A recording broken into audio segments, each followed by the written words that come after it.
Olá, graças e paz. Mais uma manhã neste quadro Café com Reflexão.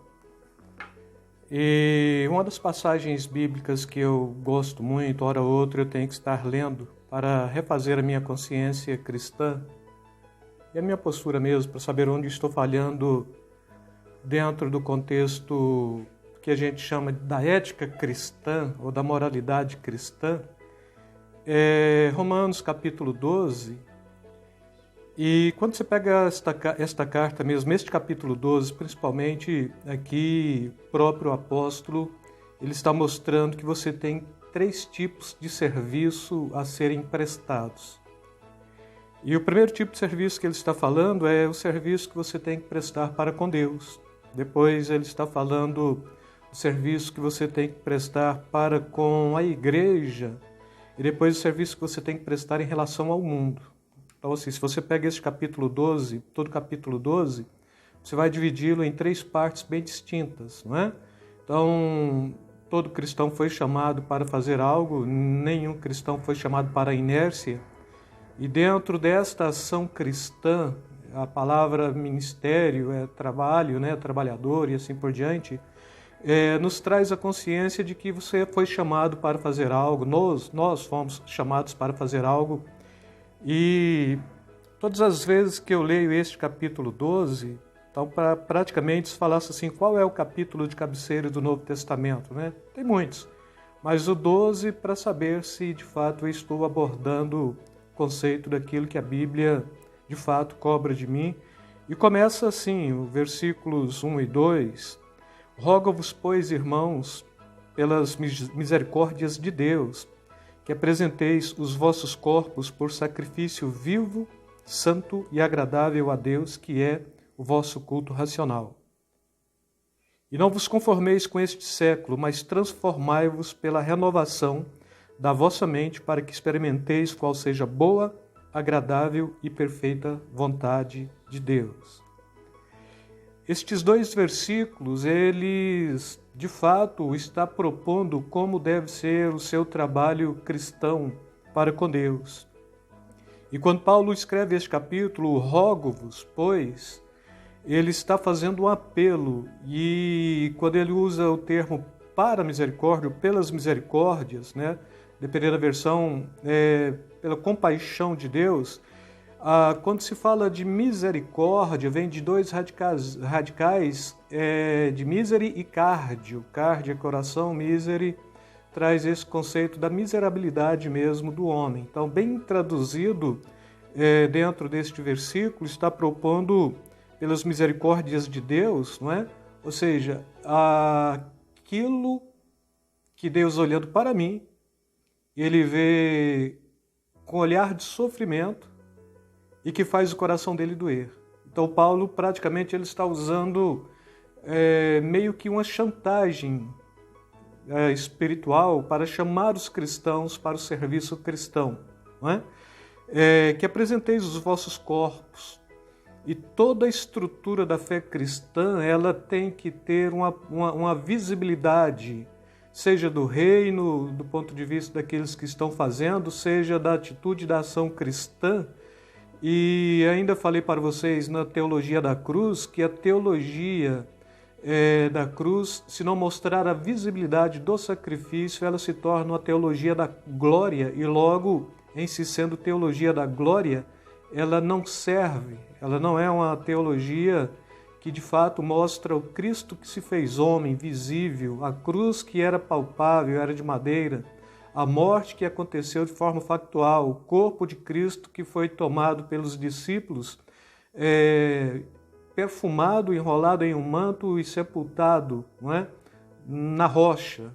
Então, assim, a fé cristã ela é a fé da visibilidade do ponto de vista de que, de fato, tudo que eu faço e tudo que eu proponho, se não apresentar este meu corpo que era negado e que é negado ainda por muitas pessoas, propondo que necessariamente o que é bom no homem é a sua alma, porque a carne para nada mais presta.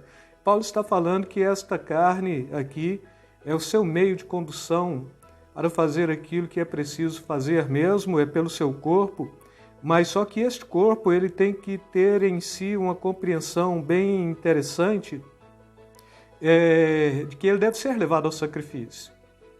Todo cristão que leva o seu corpo ao sacrifício, mas de que forma de sacrifício? Paulo está falando que ele é vivo, santo e agradável a Deus. Então você não tem que matar nenhuma ovelha, você não tem que praticar nenhum ritual, tem que ser o sacrifício do corpo mesmo, da ação, da atitude, da postura. E aí ele já traz esta compreensão ainda do corpo, a própria razão, não é? Que quando você pega este seu corpo para apresentar um trabalho mesmo para o Senhor, de forma viva, santa e agradável, isto é o nosso culto racional. Então, ter razão, do ponto de vista do ser pensante, é uma característica. Ser racional é outra característica e racionalidade é uma outra característica ainda. Então, do ponto de vista da razão, ser cristão ele é um ser da razão mesmo, porque ele pensa, mas ele precisa compreender que também ele deve ser um ser da racionalidade, ou seja, se ele é um ser que pensa, então que tem uma militância no pensamento de forma que possa ser viva, santa e agradável a Deus. E dentro desta militância racional, você vai estar olhando para dois parâmetros, um para dentro e outro para fora. Quando você está olhando para fora, primeiro, olhando para o mundo e olhando de onde você saiu e não se conformando mais, né, com esta realidade secularizada ou mundana. E ele diz assim, não vos conformeis com este século, ou com esta geração, ou com este mundo, ou com este sistema, não é? Isto foi no passado. Nós estávamos dentro de um padrão chamado de conformismo dentro da forma. Hoje, isto de fato já não traz mais a realidade da fé cristã, porque você olha para o mundo e você não entra mais na forma dele. Você agora é cristão, você é santo, o seu corpo, você está oferecendo aí um sacrifício vivo, você tem muita razão do que está fazendo, porque é vivo, ele é santo porque é separado, é agradável porque é vivo e é santo, então com certeza Deus aceita isto, e é agradável porque de fato você está usando a sua mente, não é? O seu aspecto racional, a razão como ser pensante e a racionalidade como sendo alguém que está pensando a melhor forma de aplicar esta proposta da adoração e do serviço prestado a Deus, não se conformando com este mundo, mas tendo aqui o que a gente traduz por transformai-vos por metanoia, né? Metanoia vem de nous, meta-nous, né? Então, é transformação da mente. Transformai-vos pela renovação da vossa mente, né? Para que experimenteis qual seja a boa, agradável e perfeita vontade de Deus. Então, todas as vezes que você se oferece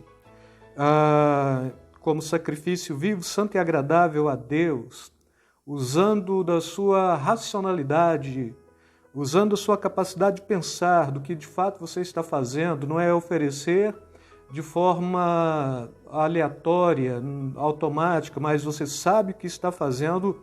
Com certeza, a primeira coisa que você vai compreender é que para oferecer um sacrifício nesta magnitude para Deus, sobretudo você tem que ter este inconformismo com o mundo e esta conformidade para com a palavra e para com a ação e para com o poder do Espírito Santo de Deus.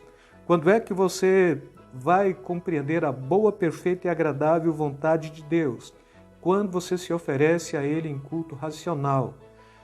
Muitos de nós, até é uma cultura cristã estranha isto, mas a boa parte de nós, muitos, não é? Boa parte de nós temos medo do que possa ser a boa vontade de Deus, ou possa ser a vontade de Deus, não é? Porque a vontade de Deus, e em cima de um sistema pietista, a vontade de Deus é que eu sofra, a vontade de Deus é que eu tenha uma vida totalmente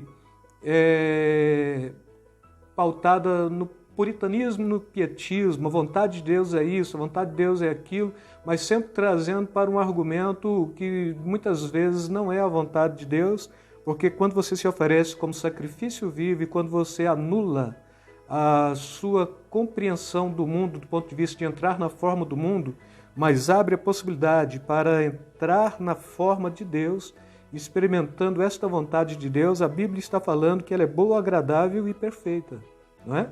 Se ela é boa, então não tem por que temer. Se ela é agradável, é porque de alguma forma a agradabilidade da vontade de Deus traz um tipo de contentamento para o seu coração. E se ela é perfeita, o termo perfeito é completo, então tudo quanto Deus faz na vida de alguém que dentro do serviço cristão se propõe a realizar para ele, primeiro é boa, depois é agradável e depois é completa ou é perfeita, né? Teleios. E com isto o que a gente vai pegar é que o Deus que nós servimos na proposta de nos abençoar de forma completa. À medida que saibamos também nos oferecermos de forma completa. E aqui o sacrifício ele é vivo, santo e agradável, ele usa seu corpo, ele usa sua racionalidade e depois ele te chama para uma transformação de mente, metanous, não é? Praticamente metanous é arrependimento também, porque se você transforma sua mente, se você tem esta capacidade da transformação, significa que você está dando meia volta, você está propondo caminhar caminho contrário do mundo, dos povos, das nações e daqueles que não conhecem a Deus, para de fato cumprir o que a gente chama de serviço cristão, não é? Em relação àquilo que devo para com Deus. E eu quero usar somente mais 30 segundos, porque pela graça que me foi dada, digo a cada um dentre vós que não pense de si mesmo, além do que convém, antes pense com moderação, segundo a medida da fé que Deus repartiu a cada um. Porque assim como num só corpo temos muitos membros, mas nem todos os membros têm a mesma função, assim também nós, conquanto muitos somos um só corpo em Cristo Jesus e membros uns dos outros, tendo, porém, diferentes dons, segundo a graça que nos foi dada. Se profecia seja segundo a proporção da fé, se ministério, dediquemo-nos ao ministério, ou que ensina, esmere-se em fazê-lo, ou que exorta, faça-o com dedicação ou liberalidade, o que contribui com liberalidade, o que preside com diligência e quem exerce misericórdia com alegria, não é? Então, assim, este é o meu serviço cristão para com Deus, mas pegando a pauta do versículo 1 e 2, como a máxima do meu trabalho cristão para com Deus, sabendo que os dons hão de vir por Deus mesmo e a função é a edificação do corpo de Cristo, não é?